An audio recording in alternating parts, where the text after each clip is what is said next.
वो बीजेपी के नेता वहीं खेत में होंगे, तो मारा होगा बीजेपी के नेताओं ने और उनके ऊपर वो आरोप लगा रहे। अरे मूर्खो, कि यदि नरेंद्र मोदी जी के वादे सच्चे होते तो यशोदा बहन जी के भी बड़े बड़े बच्चे होते। योगी और मोदी जी में कोई फर्क नहीं है। अगर इनकी बेटियां होती तो ये बेटियों का दर्द समझते। ये इसने गुजरात को जलाया इस व्यक्ति ने।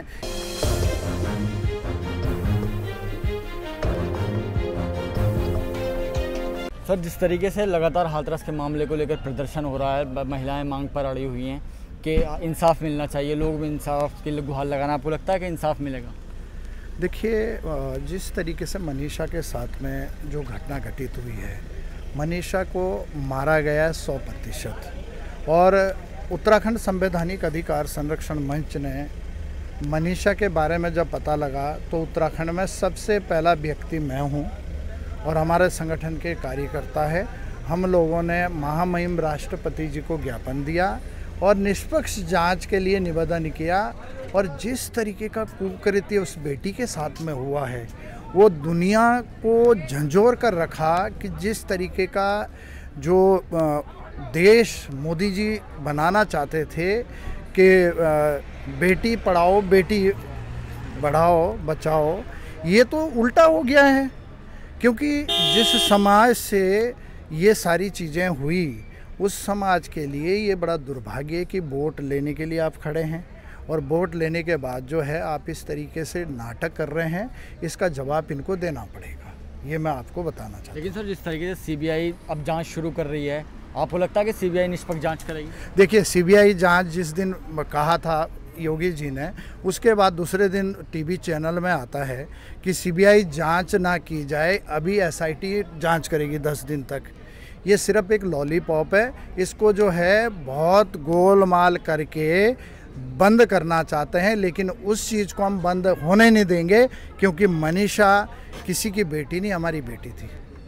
लेकिन सर, तमाम तरह के जो बीजेपी नेताओं के घटिया बयान आ रहे हैं कि अपनी बच्चियों को संस्कार दें, रेप जब भी रुकेंगे, तमाम तरह के बीजेपी बयान दे रहे हैं नेता, तो इसे कैसे देखते हैं?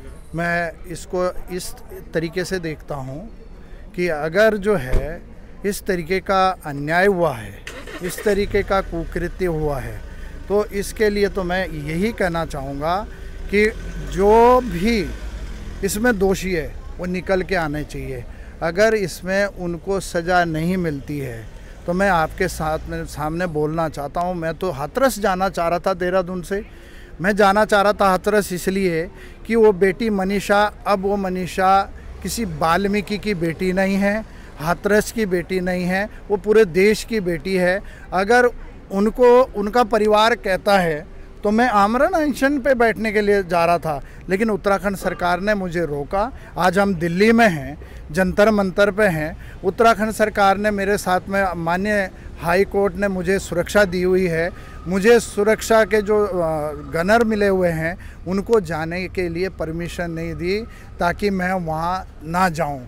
लेकिन मैं आपके चैनल के माध्यम से बताना चाहता हूँ कि यदि मनीषा वाल्मीकि को इंसाफ नहीं मिला और चारों दरिंदों को फांसी की सज़ा के लिए बहुत शीघ्र पहल नहीं करी मोदी जी ने, तो बहुत बड़ा एक जो समाज है, जो 86% पॉपुलेशन है SC ST और अल्पसंख्यक, वो इनके खिलाफ खड़े हो जाएंगे और मोदी जी को संभलने का मौका नहीं मिलेगा। मैं इतना बताना चाहता हूँ। लेकिन सर, दूसरी तरफ बीजेपी नेता और कई लोग इसको ऑनर किलिंग का बता रहे हैं, कह रहे हैं कि परिवार वालों ने ही हत्या की है, ये सिर्फ बीजेपी को फंसाने की साजिश कर रही है। देखिए, बीजेपी अगर कोई झूठी पार्टी इस देश में है, मैं तो मोदी जी के बारे में इतना ही बोलूँगा आपके चैनल के माध्यम से।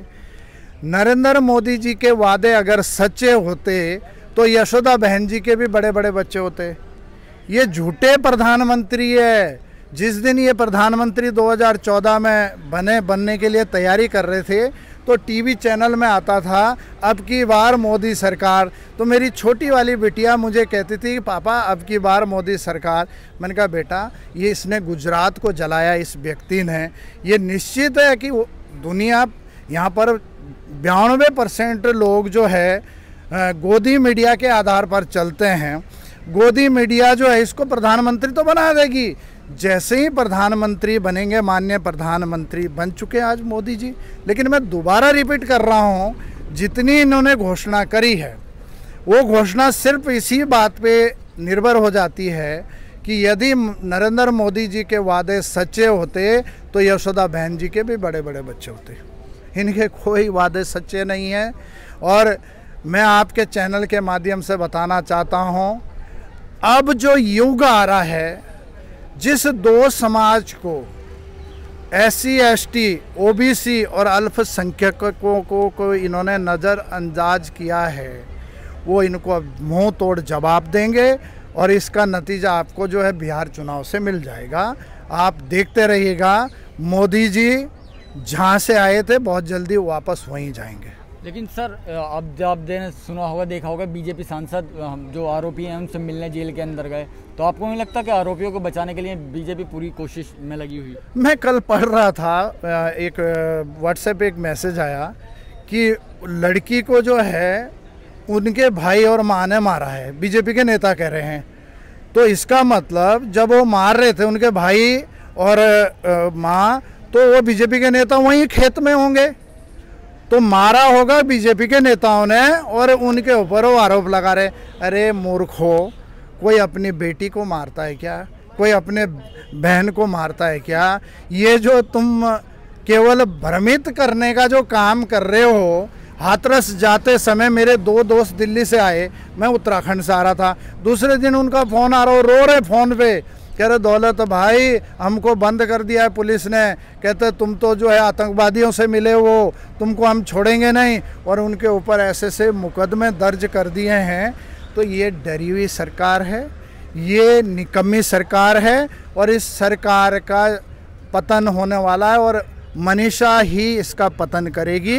मनीषा के ही बलिदान से मोदी जी का बलिदान होगा, ये तय है। सर, आखिरी सवाल, आप योगी सरकार से हमारे चैनल के माध्यम से क्या अपील करना चाहते हैं हाथरस मामले को? योगी और मोदी जी में कोई फ़र्क नहीं है। अगर इनकी बेटियां होती तो ये बेटियों का दर्द समझते। मैंने पहले ही कहा है आपसे, नरेंद्र मोदी जी, योगी अगर यहाँ बाबाओं की सरकार चलाकर देश चला सकती थी तो शायद जो है ये दिन ना देखना पड़ता। आज शिक्षा का आंदोलन के लिए हम जंतर मंतर पर आए हैं, देख रहे होंगे आप, पूरे देश में गरीबों के बच्चों के साथ में कितना बड़ा दमन हो रहा है और उन बच्चों के माँ बापों को जो है किस तरीके से हरासमेंट करवाया जा रहा है। इस समय मोदी जी चुप हैं और इसी तरीके से पीछे देख सकते हैं आंदोलन चल रहे हैं जंतर मंतर पर। इससे भी बड़ा आंदोलन जितना ये है, इससे भी बड़ा आंदोलन बहुत जल्दी उत्तराखंड संवैधानिक अधिकार संरक्षण मंच, यदि मनीषा को इंसाफ नहीं मिला तो हम यहीं पर कर देंगे और यहीं पे मैं आमरण अनशन पर बैठ जाऊंगा। मैं आपके चैनल के माध्यम से ये घोषणा करना चाहता हूँ। चैनल को सब्सक्राइब नहीं किया है तो प्लीज़ सब्सक्राइब कीजिए और ताज़ा अपडेट पाने के लिए बेल आइकन को दबाना